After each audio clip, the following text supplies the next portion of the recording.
لا إله إلا الله محمد رسول الله عليه صلاة الله وآله Bismillahirrahmanirrahim. Ya gulam, wahai anakku, Iyaka antunasi amahdodan.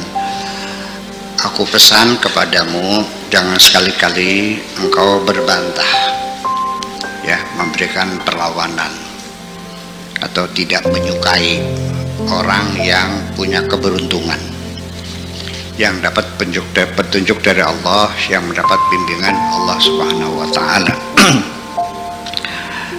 Fa'innahu yaslamu, orang yang mendapat bimbingan Allah itu akan selamat. Wa yartafi'u, dan derajatnya juga akan dinaikkan oleh Allah. Wa anta tahliku, sedangkan kamu akan mengalami kerusakan. Wastanhatu, dan juga akan jatuh. Wa tadhillu, dan kau akan hina. Ya, wa tafdahu, dan juga engkau akan terbongkar skandalnya. Kaifa tughayyiru haddahu, bagaimana engkau bisa merubah nasib baik seseorang. Bimunaza'atika, hanya dengan perlawananmu, hanya dengan ketidaksukaanmu itu.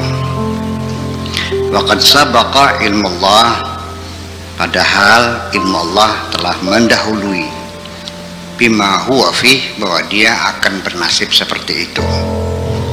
Idza naza'ta al-haqqa azza wa jalla, ketika engkau membantah Tuhan, fi ilmihi, dalam ilmunya Allah as-sabiq, yang telah terdahulu, fika, untuk dirimu, wa fi ghairika, dan juga untuk selain kamu, saqata min ainihi, akan terjatuh dari pandangan matanya, wala yanfa'uka ilmuka, lantas nanti ilmumu tidak bermanfaat, kama qal amilatun nasibah.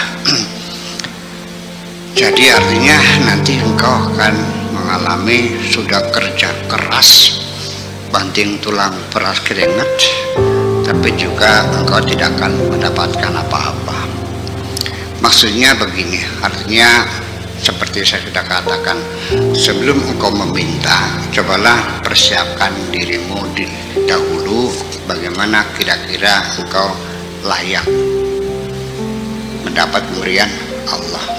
Sebab kita juga memberi siapapun, itu tentu kita melihat kelayakannya.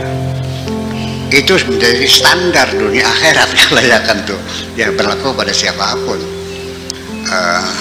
Anak saya sekolah SD, mana mungkin saya kasih uang jajan 1 juta, 10.000 aja kebanyakan dong.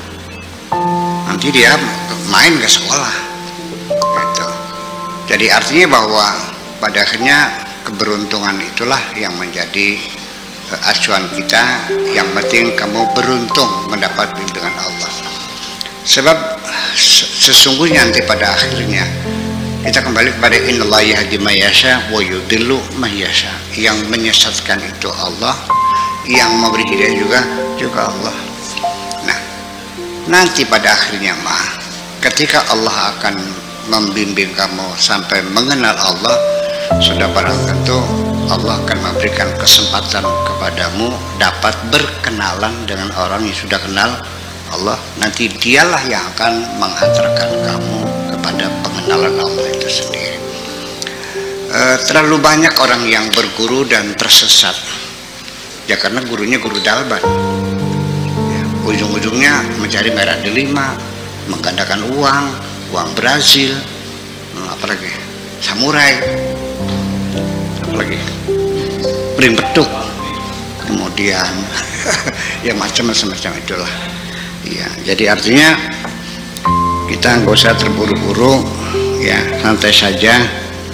Yang penting begini aja lah, menuju jalan kebenaran tuh. Coba silakan laksanakan perintah Allah sesuai dengan kemampuan kamu, itu aja. Ya. Umpamanya orang yang pengen sholat, sudah segera silakan sholat. Jangan nunggu belajar dulu, setelah pinter nanti buat, nggak usah, udah sholat aja sebisa-bisa kamu. makmum aja sama orang rebah ikut rebah, orang sujud ikut sujud. Selesai kok. Allah mengetahui kok.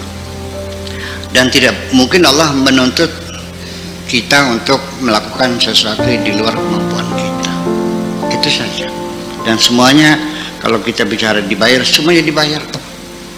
Dan nanti pada akhirnya bukan berdasarkan keilmuanmu yang dibayar itu, tapi berdasarkan ketulusan hatimu. Perhatikan. Jadi orang-orang yang merasa kecil, merasa bodoh, jangan kecil hati lah. Yang dibayar itu ketulusan, bukan kepintaranmu. Ya.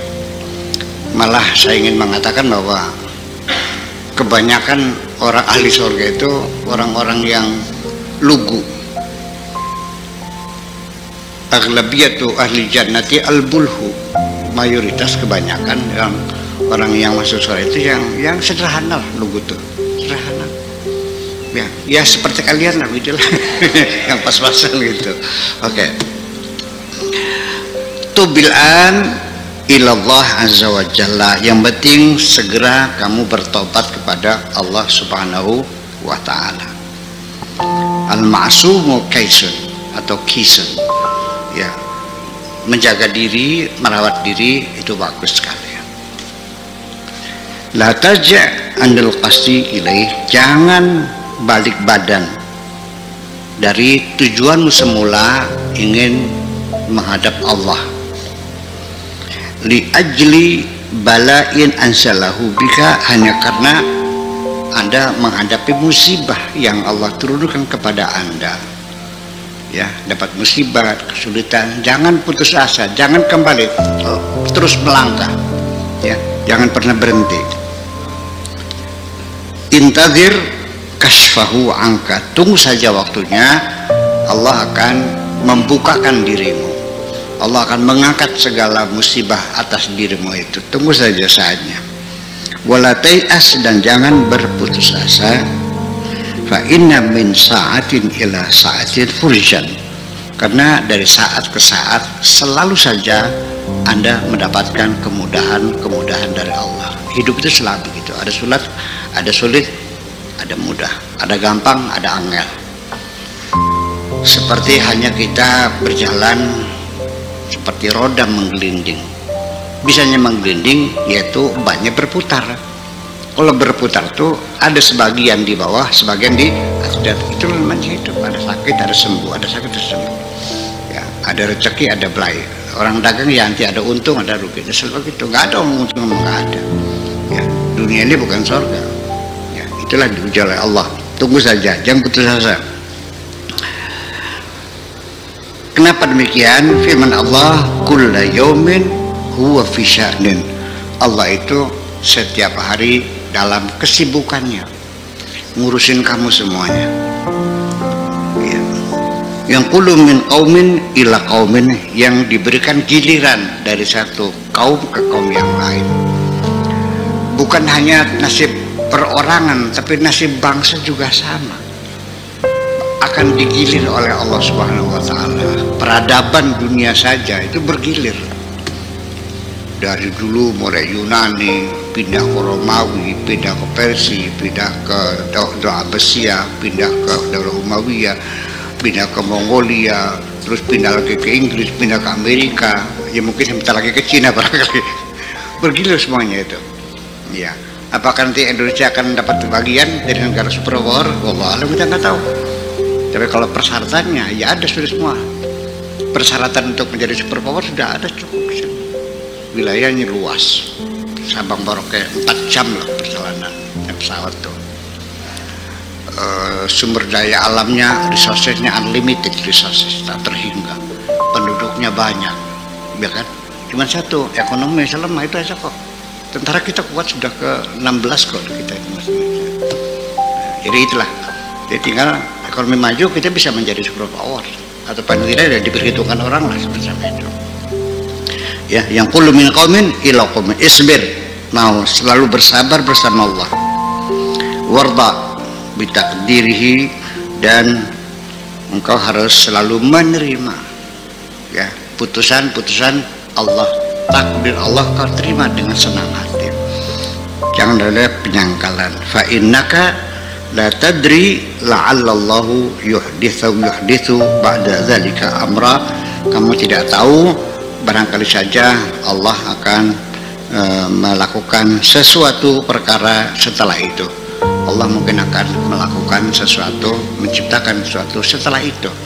Jadi kita nggak tahu, barangkali besok lusa masalah kita selesai, ya kita melangkah lagi, bersabar saja dulu dengan segala macam kesulitan yang mungkin terjadi menghadang perjalananmu menuju ridha Allah itu. Jadi artinya bahwa kita yang penting aja ketika dapat rezeki kita bersyukur, kita dapat belai bersabar. Kalau kaya kita jangan lupa diri, kalau miskin jangan gantung diri, bersabar. Jadi bersabar tuh bisa mencakup seluruhnya, ya. Bersabar itu pada saat kita dalam keadaan jatuh kita bersabar. Kalau kita dalam keadaan untung kita bersyukur. Tetapi kalau bersyukur bisa dua-duanya. Bersabar juga bersyukur, dalam kita merugi juga bersyukur, dalam kita untung juga bersyukur, semuanya. Jadi artinya bahwa bersyukur itu tanpa batas, artinya wilayah yang lebih luas dari sabar, ya. Seperti saya katakan berulang-ulang saya katakan, dapat duit banyak alhamdulillah, dapat sedikit tidak dapat duitnya hilang alhamdulillah. Karena nanti ketika Anda sudah mencapai tingkatan seperti itu, sudah kita tidak membedakan lagi mana rezeki, mana belai.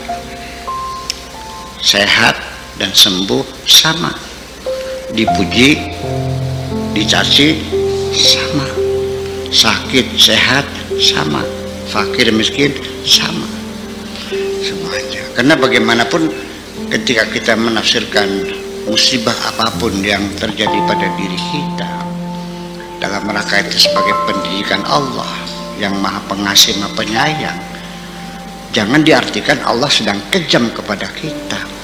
Allah memberikan kasih sayangnya berupa teguran kepada kita. Menegur itu adalah sebagai manifestasi dari kasih sayang Allah juga.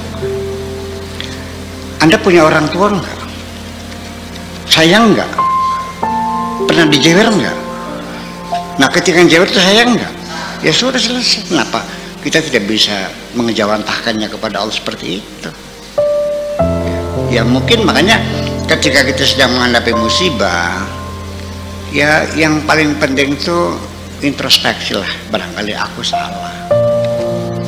Kalau tidak salah berarti kamu tidak dihukum, tapi lagi diuji. Ya kalau diuji bersabar, kalau dihukum ya segera bertobat, itu aja kesalahan.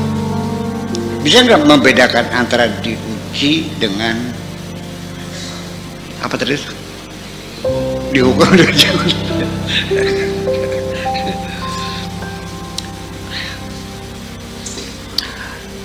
Saya sendiri sini begini, ketika saya mengalami kerugian, ketipu orang barangkali, ya saya lebih baik menginterpretasikan setelah introspeksi, jangan-jangan saya melakukan kesalahan, ditegur. Sebagai ciri khusus orang yang disebut kekasih Allah itu hukumannya spontan, tidak nunggu besok. Kenapa tidak ditangguhkan? Karena Allah mengendakinya ketika kau pulang sudah lunas semuanya. Iya, kalau kamu mau ditunda sekalian banyaknya nanti kan hukumnya. Iya, itu. Jadi, nah setelah mungkin barangkali saya sedekahnya kurang banyak, ya kan, barangkali saya ini tidak peduli sama orang lain, ya kan begitu. Atau mungkin saya melakukan kesalahan secara hukum syariatnya setelah melanggarnya, kan bisa terjadi. Nah ketika kita introspeksi itu tidak ada, saya nggak ada kok. Umpamanya zakat keluar, sedekah keluar, orang tua sakit kita biayai, teman-teman sudah kita bantu, kok gini juga, ya udah itu namanya ujian. Kalau diuji, ikhlaskan saja. Bagaimana Anda mengikhlaskan? Uang hilang, kecewa nggak? Uang hilang 60 juta, kecewa nggak? Pengen tahu cara ikhlasnya? Ya Allah, aku suka terima dengan senang hati apapun keputusanmu. Uangku hilang, aku ikhlas itu, dan aku tidak akan kecewa. Yang penting aku minta ganti lagi. Dan terbukti kalau kau ikhlas akan lebih banyak lagi. Itu ya, tergantung pada Anda sendiri meyakini atau tidak, itu pada akhirnya mah.